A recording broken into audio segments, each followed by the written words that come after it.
Broadway River and April. From Saturday morning until further notice. At 10:15 p.m. Eastern Standard Time Friday, the stage was 15.1 feet. Flood stage is 16.0 feet. Minor flooding is forecast.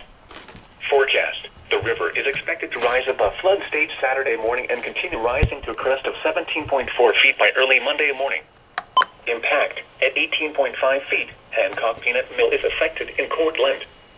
Flood history. This crest compares to a previous crest of 17.3 feet on June 5th, 1971.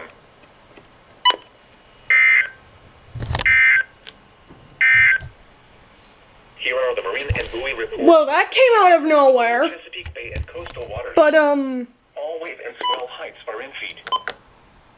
on the bright side, I got my first alert on my new WR100 and 400. 'Cause flood warning.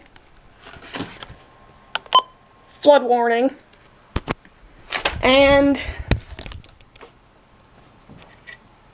flood warning. So, yeah. There we go.